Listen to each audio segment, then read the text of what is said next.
नमस्कार, India news Haryana देख रहे हैं आप और मैं आपके साथ अर्नुम जहां शेख। बड़ी की शुरुआत करते हैं। कुरुक्षेत्र में अंतर्राष्ट्रीय गीता महोत्सव का आगाज हो गया है, जो कि 6 दिसंबर तक चलेगा और सीएम मनोहर लाल ने सरस मेले का उद्घाटन किया है। और आपको बता दें कि गीता ज्ञान संस्थानम की तरफ से आयोजित संत मुरारी बापू के मुखाविंदर यहाँ पे श्री राम कथा का शुभारंभ किया और शाम को ब्रह्म सरोवर पर आरती और लाइट एंड साउंड शो का भी आयोजन हुआ। और इस दौरान सीएम ने कहा कि गीता का संदेश हजारों साल बाद आज भी प्रासंगिक है। मुख्यमंत्री मनोहर लाल ने कहा कि सरस मेले के माध्यम से हरियाणा प्रदेश की संस्कृति की पहचान विदेशों तक पहुंचेगी। उन्होंने कहा कि सरस मेले में 600 स्टॉल्स लगाए गए हैं। मुख्यमंत्री ने कहा कि 25 देशों से लोग सरस मेले में आएंगे। राष्ट्रपति 29 नवंबर को गीता जयंती महोत्सव के मुख्य कार्यक्रम का यहाँ पर उद्घाटन करेंगे। साक्षात्कार कराएंगे भगवान कृष्ण के 2 भव्य रूपों से। पहला रूप वो विराट। आज इस वर्ष का गीता जयंती का जो कार्यक्रम है विधिवत उसका शुभारंभ हुआ है। ये जो सरस मेला है, इस सरस मेले के उद्घाटन के अवसर पर इस मेले में जो अपने देश के विभिन्न प्रांतों के कलाकार, कारीगर और ऐसे जो अपने सामान को बना करके लाते हैं और लोगों की रुचि के हिसाब से हर वर्ष उसमें जो परिवर्तन करना होता है वो भी करते हैं। आज की आवश्यकता के हिसाब से यहाँ अपनी दुकानें लगाते हैं। 600 के लगभग यहाँ दुकानें हैं। इस बार तो हमने एक और बात कही है, कुछ स्टॉल्स, कुछ दुकानें ऐसे हैंडीक्राफ्ट की चीजें, ऐसी हमारी कृतियां जो हरियाणा में बनाते हैं, हमारे लोग बनाते हैं और उनको विदेशी लोग पसंद करते हैं। तो विदेशों के भी लोग यहाँ आते हैं। लगभग 25 देशों के लोग, ऐसा अनुमान है कि यहाँ आएंगे थोड़ी बड़ी मात्रा में। लेकिन उनके लिए अलग कुछ स्टॉल बनाए जाए ताकि यहाँ की कृति को अपने साथ ले जाए। लोगों का रोजगार बढ़ेगा, हमारी जो सांस्कृतिक पहचान है उसका भी दूर दराज तक विस्तार होगा। तो ऐसे सरस मेले के उद्घाटन के अवसर पर अंतर्राष्ट्रीय गीता जयंती का शुभारंभ और 4 दिसंबर तक, बल्कि सरस मेला तो 6 दिसंबर तक चलेगा। 4 दिसंबर 29 से 4 दिसंबर विधिवत जो मुख्य कार्यक्रम है गीता जयंती के वो होंगे। सरस मेला 6 दिसंबर तक चलेगा। तो इस 17 दिन के इस कार्यकाल के इस मेले का उद्घाटन हुआ। इस समय मैं सभी को बहुत बहुत बधाई और बहुत बहुत शुभकामना देता हूँ। गीता जयंती का मुख्य कार्यक्रम 5 दिन का होता है, वो 6 दिन का है। 29 तारीख से 4 दिसंबर तक। 29 को जो पहला कार्यक्रम होगा उस गीता जयंती, अंतर्राष्ट्रीय गीता जयंती का, राष्ट्रपति महोदय 29 तारीख को यहाँ आएंगी। उनके आगमन पर हरियाणा सरकार की ओर से भी कुछ योजनाओं के उद्घाटन शिलान्यास पूरी कराए जाएंगे और उनका जो एक मार्गदर्शन है, एक संरक्षण के नाते सारे देश की वो संरक्षण एक प्रकार की, तो संरक्षण के नाते हमें भी आशीर्वाद मिलेगा। हमको अच्छा लगेगा।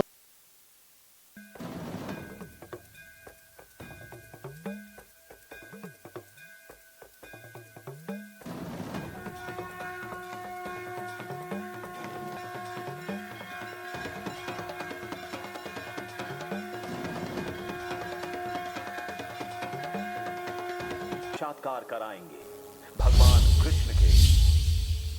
जाट आरक्षण आंदोलन की गूंज एक बार फिर से हरियाणा में गूंजने की सुगबुगाहट है दिखाई दे रही है। दरअसल अखिल भारतीय जाट आरक्षण संघर्ष समिति जाट आरक्षण को लेकर एक बार फिर से सक्रिय हो चुके हैं और ऐसे में 10 दिसंबर को जसिया में छोटू राम धाम पर एक रैली का आयोजन कर आंदोलन की अगली रणनीति तय की जाएगी।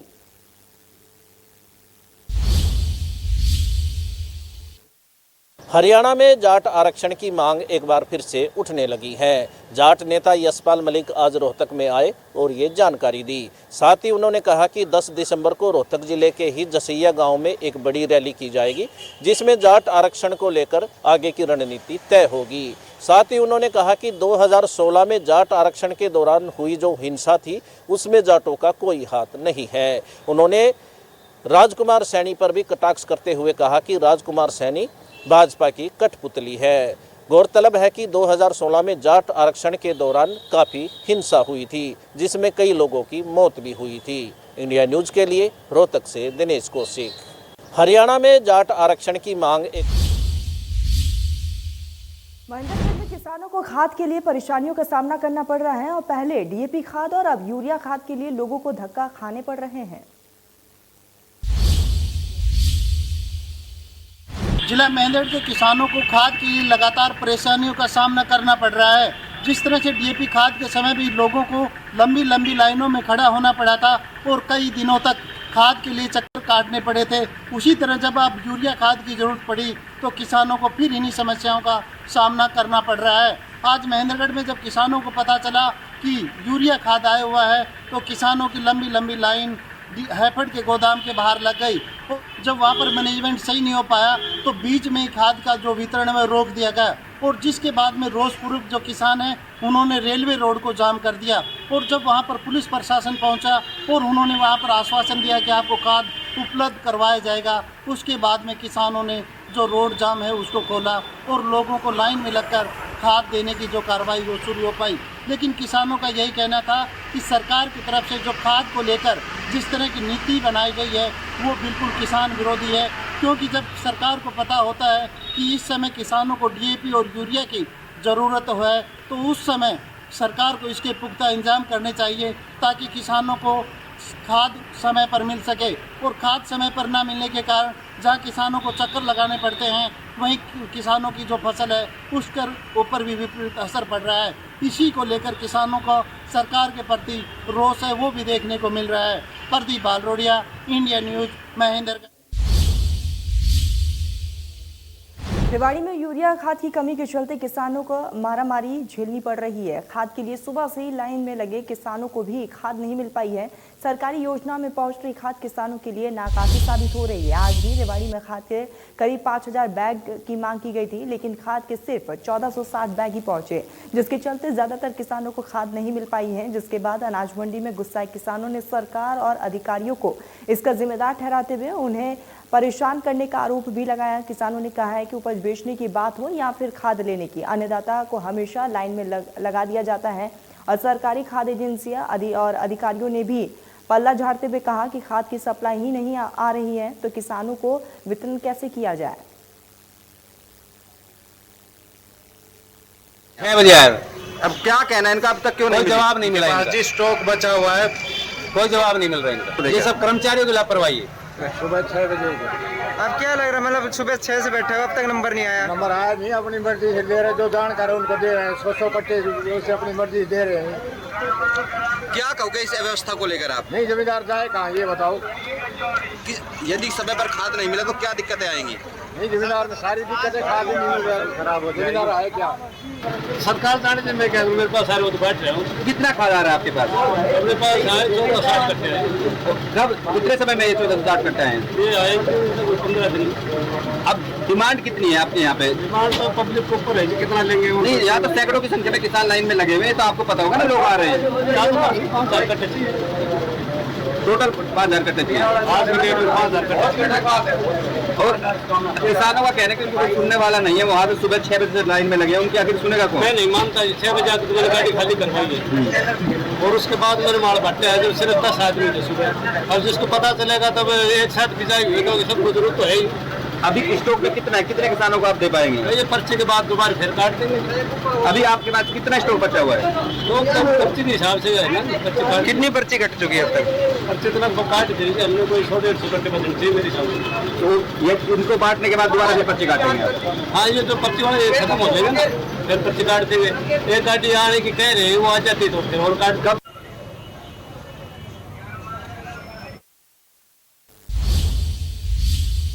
अंबाला में जमीन के मुआवजे की मांग को लेकर किसान लगातार धरने पर बैठे हुए। दरअसल अंबाला शामली एक्सप्रेसवे के लिए किसानों की जमीन ली गई थी, लेकिन इसका मुआवजा किसानों को नहीं दिया गया।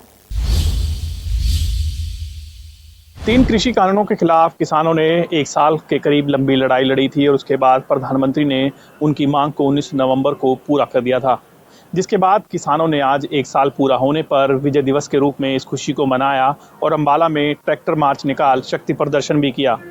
किसानों का कहना है कि जब तक किसान पूरी तरीके से सही नहीं हो जाएंगे, उनकी मांगें पूरी नहीं हो जाएंगी, तब तक किसानों की लड़ाई इसी तरीके से जारी रहने वाली है और किसान हर साल इसी तरीके से अपनी जागरूकता को दर्शाने का काम करेंगे। अमन कपूर, इंडिया न्यूज़ हरियाणा, अंबाला। चरखी दादरी की मुख्य 8 सड़कें बिल्कुल खराब हो चुकी है। यहाँ के स्थानीय निवासियों और यहाँ से गुजरने वाले आमजन को परेशानियों का सामना करना पड़ रहा है। नगर परिषद चुनाव के बाद भी सड़कों की तरफ नगर परिषद अधिकारी कोई भी ध्यान नहीं दे रहे हैं। शहर की 8 मुख्य सड़कें बिल्कुल गड्ढों में तब्दील हो चुके हैं। वहाँ से गुजरने वाले वाहन चालकों और वहाँ के स्थायी निवासियों को, आम जन को परेशानियों का सामना करना पड़ा है। लोगों का कहना है कि हमारे जो मुख्य सड़क गुजरती है यहाँ से रामबाग के लिए भी रास्ता जाता है जो बिल्कुल जर्जर हुआ है। यहाँ से शव को ले जाते समय भी, अंतिम यात्रा में भी ले जाते समय उनको परेशानियों का सामना करना पड़ रहा है। लेकिन बार बार हम प्रशासन को शिकायत कर रहे हैं कि इस बारे में जल्द से जल्द कोई कार्रवाई की जाए। नगर परिषद को 8 से 10 बार वो शिकायतें दे चुके हैं लेकिन कोई कार्रवाई नहीं हुई है, जिसके कारण यहाँ से गुजरने वाले आमजन, वाहन चालकों और लोगों को परेशानियों का सामना करना पड़ रहा है। अगर हम बात करें तो शहर की मुख्य सड़कें चरखी गेट, गांगड़ी रोड, कॉलेज रोड सहित 8 सड़कें जो मुख्य हैं जहाँ से आमजन का आना जाना बना रहता है रात और दिन, जो बिल्कुल गड्ढों में तब्दील हो गई है और लोग परेशान हो रहे हैं। लेकिन प्रशासन और नगर परिषद के अधिकारी उन पर कोई ध्यान नहीं दे रहे हैं। चरखी दादरी से इंडिया न्यूज के लिए सुरेंद्र शर्मा। किसान और मजदूरों के अधिकारों के लिए भिवानी में CITU और किसान सभा ने 14वां राज्य स्तरीय सम्मेलन का आयोजन किया। 19 नवंबर से 21 नवंबर तक चलने वाले इस 3 दिवसीय अधिवेशन में प्रदेश भर के 22 जिलों से सीटू के सैकड़ों डेलीगेट के अलावा हजारों की संख्या में किसान और मजदूर हिस्सा ले रहे हैं। भिवानी में आज किसान सभा व CITU संगठन के द्वारा 14वें राज्य स्तरीय सम्मेलन की शुरुआत की गई। 19 से 21 नवंबर तक होने वाले इस 3 दिवसीय सम्मेलन में 22 जिलों से सैकड़ों की संख्या में मजदूर व किसानों ने बढ़ चढ़कर हिस्सा लिया। सम्मेलन के पहले दिन 5 अप्रैल 2023 को होने जा रही देश की राजधानी दिल्ली में राष्ट्रीय स्तर की रैली की रूपरेखा तैयार की गई। इस मौके पर संगठन के प्रधानों व कर्मचारी नेताओं का कहना था कि सरकार द्वारा मजदूरों के हकों व किसानों के खिलाफ बनाई गई नीतियों को लेकर आंदोलनों की रूपरेखा तैयार की जा रही है। उन्होंने बताया कि दिसंबर, जनवरी और फरवरी माह में जिला स्तर व ब्लॉक स्तर पर आंदोलन किए जाएंगे। भिवानी से सुमित जांगड़ा, इंडिया न्यूज, हरियाणा। फतेहाबाद में पंचायती चुनाव को लेकर पुलिस के द्वारा फतेहाबाद ब्लॉक के गांव में फ्लैग मार्च निकाला गया और फतेहाबाद के DSP सुभाष चंद्र ने फ्लैग मार्च की अगुवाई की है। इस दौरान उन्होंने लोगों से शांतिपूर्ण मतदान की अपील की। फतेहाबाद में पंचायती चुनाव शांतिप्रिय ढंग से करवाने को लेकर आज फतेहाबाद पुलिस के द्वारा फ्लैग मार्च निकाला गया। फतेहाबाद ब्लॉक के विभिन्न गांवों में आज पुलिस के द्वारा फ्लैग मार्च निकाला गया और लोगों से शांतिपूर्ण मतदान की अपील की गई। इसकी अगुवाई फतेहाबाद के DSP सुभाष चंद्र ने की। मीडिया से बातचीत करते हुए सुभाष चंद्र ने कहा कि 22 नवंबर को फतेहाबाद में जिला परिषद और पंचायत समिति के चुनाव होने हैं। उसके बाद 25 नवंबर को सरपंचों और पंचों के चुनाव होंगे। इसी को शांतिप्रिय तरीके से संपन्न करवाने के लिए आज फतेहाबाद के दर्जन भर गाँव में फ्लैग मार्च निकाला गया है और लोगों को यह आश्वासन दिया गया है कि जिला पुलिस पूरी तरह से मुस्तैद है और कोई भी व्यक्ति दबाव में आकर मतदान ना करे। उन्होंने लोगों से भी पुलिस का साथ देने की अपील की। फतेहाबाद से इंडिया न्यूज हरियाणा के लिए जितेंद्र मंगा, फतेहाबाद। ओल्ड गुरुग्राम मेट्रो योजना को जल्द ही केंद्र कैबिनेट से मंजूरी के लिए भेजा जाएगा। केंद्र कैबिनेट से मंजूरी मिलने के बाद धरातल पर काम शुरू होगा और गुड़गांव के लाखों लोगों को मेट्रो का तोहफा मिल सकेगा। ओल्ड गुरुग्राम में रहने वाले लोगों को बहुत जल्द उनकी मेट्रो का जो सपना है वो अब पूरा होने वाला है। गुरुग्राम में ओल्ड इलाके के अंदर अब मेट्रो आने वाली है। बता दें कि ओल्ड गुरुग्राम में मेट्रो को लेकर अब कैबिनेट से मंजूरी मिलने वाली है। PIB व फाइनेंस सेक्रेटरी ने योजना पर अंतिम मोहर लगा दी है। ओल्ड गुरुग्राम में मेट्रो योजना को जल्द ही केंद्रीय कैबिनेट से मंजूरी के लिए भेजा जाएगा। कैबिनेट से मंजूरी मिलने के बाद धरातल पर काम शुरू होगा। बता दें कि गुरुग्राम के ओल्ड इलाकों में ये मेट्रो बनेगी, चाहे हम सेक्टर 37 की बात करें, हीरो होंडा चौक की बात करें, क्योंकि गुरुग्राम के हुड्डा सिटी सेंटर से होकर ये मेट्रो तकरीबन 28.5 किलोमीटर का सफ़र तय करेगी और 28.5 किलोमीटर का ही ट्रैक इस पर बनाया जा रहा है, जिसके अंदर sector 45 Subhash Chowk, hero Honda चौक, सेक्टर 37, सेक्टर 10 बसई गाँव, सेक्टर 4 रिजांगला चौक और पालम विहार, सेक्टर 23 आदि स्टेशन होंगे। करीब 2 दर्जन स्टेशनों का निर्माण किया जाएगा। बसई के नज़दीक बनने वाले मेट्रो डिपो के पास भी सेक्टर 101 के आसपास एक स्टेशन तैयार कर द्वारका एक्सप्रेसवे को इस रूट से जोड़ा जाएगा। बता दें कि काफ़ी लंबे समय से लगातार इस मेट्रो को लेकर लोगों की आस जुड़ी थी, क्योंकि लोगों का मानना है कि अगर ये मेट्रो गुरुग्राम के ओल्ड इलाकों में आती है तो कहीं ना कहीं जाम से निजात मिलेगा। अधिकारी व शहरी विकास मंत्रालय के अधिकारियों के बीच समन्वय कर योजना पर आपत्तियों को दूर करवाने हेतु सेतु की भूमिका निभाई जा रही है। लगातार हरियाणा के मुख्यमंत्री मनोहर लाल के साथ हुई बैठक में हरियाणा अधिकारियों व शहरी विकास मंत्रालय के अधिकारियों की बैठक कर लगी आपत्तियों को काफ़ी हद तक दूर करवाया गया था। बता दें कि लगातार इस मेट्रो को लेकर के कहीं ना कहीं हरियाणा के मुख्यमंत्री भी कई बार कह चुके हैं कि बहुत जल्द गुरुग्राम के ओल्ड इलाकों में, ओल्ड गुरुग्राम के अंदर मेट्रो को बहुत जल्द लाया जाएगा और ऐसे में मार्च से इस मेट्रो का काम शुरू होने वाला है। कहीं ना कहीं 6000 करोड़ से ज़्यादा की लागत से मेट्रो बनाई जा रही है, जिसका सीधे तौर पर फायदा ओल्ड गुरुग्राम में रहने वाले लोगों को मिलेगा, क्योंकि जहां गुरुग्राम अपनी एक छवि विश्व के मानचित्र पर अपनी अलग बना चुका है, तो गुरुग्राम को 2 हिस्सों में बांटा गया है, एक शहरी गुरुग्राम और एक पुराना ओल्ड गुरुग्राम। शहरी इलाकों के अंदर इस वक्त ऑलरेडी काफ़ी लंबे समय से मेट्रो चल रही है, मगर जो गुरुग्राम के ओल्ड गुरुग्राम के जो इलाके हैं वहाँ पर मेट्रो को अभी तक शुरू नहीं किया गया था, ना ही उसका काम शुरू किया गया है। अब ऐसे में काम भी मार्च से शुरू हो जाएगा और बहुत जल्द लोगों को ये सौगात दे दी जाएगी। गुरुग्राम से Mohit Kumar, India news. Dengue का डंक लगातार जारी है। हालांकि अब तक सिरसा जिले की बात की जाए तो सरकारी आंकड़ों के अनुसार अब तक 200 के तकरीबन डेंगू के पॉजिटिव मरीज मिल चुके हैं। सिरसा जिला में लगातार डेंगू के डंक का कहर जारी है। सिरसा जिला की बात की जाए तो फिलहाल अब तक डेंगू के करीब 200 के करीब पॉजिटिव मरीज मिल चुके हैं, जिनमें से 3 का इलाज सिरसा के नागरिक अस्पताल में चल रहा है, बल्कि 9 मरीजों का इलाज सिरसा के प्राइवेट अस्पताल में किया जा रहा है। स्वास्थ्य विभाग के अधिकारी डॉक्टर संजय ने बताया कि डेंगू से बचाव के लिए 16 टीमों का गठन किया गया है, जो विभिन्न बाजारों में या घरों में जाकर लोगों को सर्वे के दौरान बता रही है कि सावधानी कैसे बरती जाए। इसके अलावा डॉक्टर संजय ने बताया कि सर्दी का मौसम शुरू हो चुका है, ऐसे में डेंगू के मरीज काफी कम देखने को मिल रहे हैं। इसके साथ साथ डेंगू से बचाव के लिए मरीजों को या लोगों को जागरूक भी किया जा रहा है। उन्होंने कहा कि पानी जैसे स्रोत जहां पानी इकट्ठा होता है तो उसको जल्द से जल्द उसकी साफ सफाई की जाए, ताकि डेंगू का लार्वा वहां पैदा ना हो सके और किसी भी व्यक्ति को इसका नुकसान न हो सके। सिरसा से विजय कुमार, इंडिया न्यूज़ हरियाणा। सोनीपत के गोहाना में कैबिनेट मंत्री देवेंद्र बबली आयुष्मान कार्ड वितरण करेंगे और वही मानेसर से प्रदेश के मुख्यमंत्री हरियाणा के अलग अलग स्थानों से वीडियो कॉन्फ्रेंसिंग के माध्यम से जुड़ेंगे।